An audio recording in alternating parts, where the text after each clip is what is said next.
So good day mga boss, welcome na naman sa ating panibagong video. So sa video natin yan mga boss, gagawa tayo ng diagram para sa bi-LED projector setup.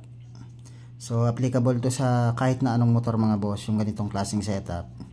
At dito, ang picture natin mga boss na item ay yung wire splitter connector. So ito yan mga boss.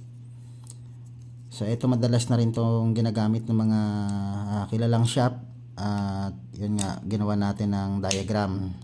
Tapos yung diagram na to mga boss ay gagamit tayo ng isang relay lang. So ito yung tinatawag na one setup relay gamit yung wire splitter mga boss. So ito yung tsura nya.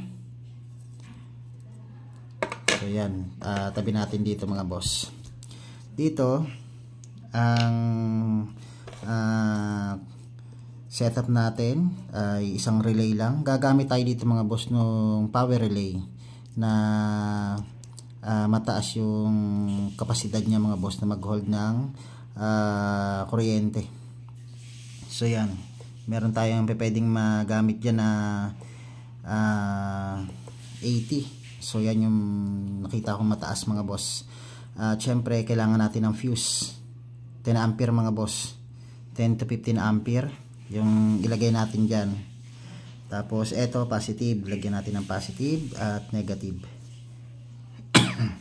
So dito meron tayong isang fuse power, meron tayong fuse, meron tayong relay, meron tayong wire splitter.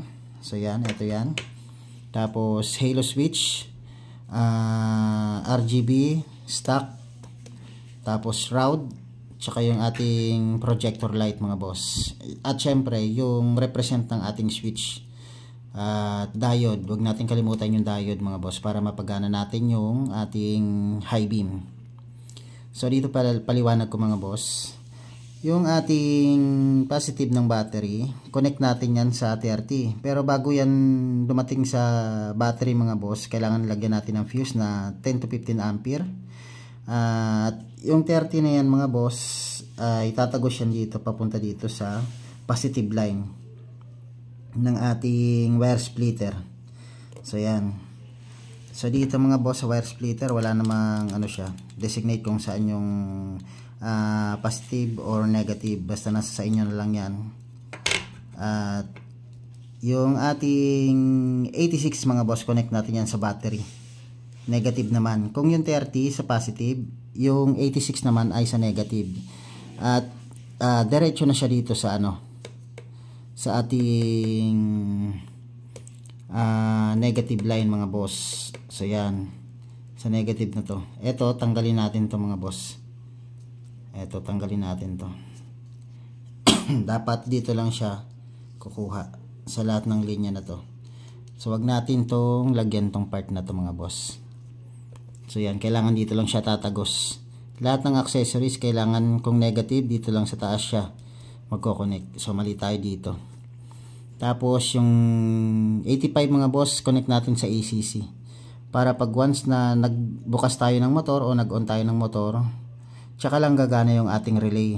Papunta naman dito sa 87. Tatagos naman siya dito sa negative line ng wire splitter. So yung wire splitter natin, tatagos din siya dito. Dire-diretso na yan dito mga boss. So yan, mula dito, halimbawa mula dito sa red, ito sa red na yan, itaas natin tong red. So yan, mula dito isusuksok lang natin yung wire dyan, tapos isasara natin. Tatagos naman siya dito sa kabila mga boss. So yan, ito na yan. Yung ating 87 mga boss, tatagos yan dito sa wire splitter. Papunta din naman dito sa supply ng ating switch. Halimbawa, Vixion switch mga boss. So dito yan sa supply. Ang kagandahan dito, yung supply natin galing na sa positive ng battery, kaya malakas na yung supply dito mga boss. Kaya niya nang i-handle yung mga accessories na ilalagay natin dyan. Syempre yung negative, sa lahat ng negative yan mga boss. Itong line na negative na to ng wire splitter, sa lahat ng negative ng accessories line natin. So yan. Tapos yung ating supply, pag once na inangat mo yan, ayan naman yung park light. So yan, etong ating supply mga boss, dyan nakakonect yung positive naman ng shroud natin. So ito yung shroud. Para pag once na nag-on tayo ng susi, dire-diretso mula dito sa 87 patagos ng wire splitter, tapos patagos naman dito papunta dito sa supply ng ating switch. So ang unang iilaw mga boss, yung shroud ng ating motor. So pipwede rin yan. So pipwede rin dito mga boss sa shroud kasi meron naman ng tawag dyan, may mga back to stock na setup katulad sa Ioto. So yan, meron na siyang back to stock sa I-line tapos sa shroud mga boss. Pero dito sa ano natin, sa diagram natin, hiniwalay natin yung connection ng shroud. Yung shroud na yan nakakonect yan dito sa supply. Maganda dyan, galing na siya sa battery kaya walang corrupt na mangyayari dyan mga boss. So maganda yung supply niya. Tapos yung negative niya, connect lang din natin sa negative mga boss. Sa lahat ng negative na to papunta dito mga boss, dito sa linya na to ng battery. So yan, di pag open mo ng susi mo, ang unang iilaw niyan yung shroud. Tapos pag in-up mo naman, pinark light mo, ang iilaw naman dyan mga boss, so masusupplyan naman yung common ng halo switch natin. So yung halo switch na yan, yung common yan, diretso naman yan sa normally close. So yan, unang masusupplyan dyan, tatagos na yan sa RGB natin. So ibig sabihin, pag nag-park light tayo mga boss, ang nakailaw dyan ay yung shroud at yung ating RGB. So yan, pwede mo rin naman switch yan mga boss. Habang hindi pa nakailaw yung ating biled, pwede mo siyang switch siya stock. So yan, yung stock naman natin, nakakonect yan sa normally open ng halo switch. Kas ka-top din niya yung positive ng halo switch mga boss, para pag once na nag-on ka ng halo switch mo, dun lang iilaw yung pinaka-ilaw ng halo switch kasabay yung pag-ilaw na itong stock. Pwede mo rin naman silang pagbaliktarin yung linya na to mga boss. Nasa sa inyo naman yan. So yun na nga, pag nag-park light ka, ang nakailaw dyan yung shroud tapos yung RGB. Pwedeng i-switch mo yan, shroud tapos yung stock. So ngayon, pag in-up mo naman siya mga boss, halimbawa naka RGB ka, pag in-up mo pa yan, papunta ng supply ng low beam. So iilaw yung ating low beam. So yan, yung low beam na yan, nakakonect yan dito sa on-off ng switch natin.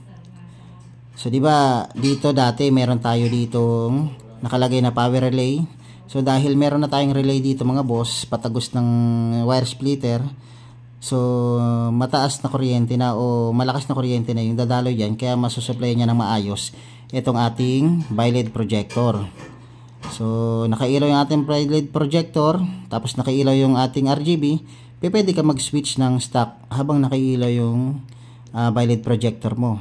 At yung shroud, pwede rin namang i-off mo yung stock o kaya yung RGB papunta naman sa stock, kasabay naman yung mga accessories na to. So pag nag-on ka o nag-high beam ka mga boss, masusupplyan naman to. Itong high beam na to ng ating biled, kadalasan kasi mga boss, ang nangyayari pag once ang high beam mo siya, nawawalan to ng connection itong ating low beam. So dapat kasi hindi ito mawawalan ng connection. Magkakaroon kasi ng connection dito mga boss pag nag high beam tayo, yung solenoid lang. So hindi naman siya kasi ilaw, switching lang siya mga boss para change yung direction ng ilaw. So ang kailangan, hindi talaga ito mawawala ng supply itong ating low, kaya kailangan natin ng diode dito. So yan, mas maganda na 15 amp yung ilagay mo dyan, 10 to 15 amp mga boss yung ilagay natin. Tapos ganitong position yung kailangan na position ng ating diode. So ganyan lang siya mga boss.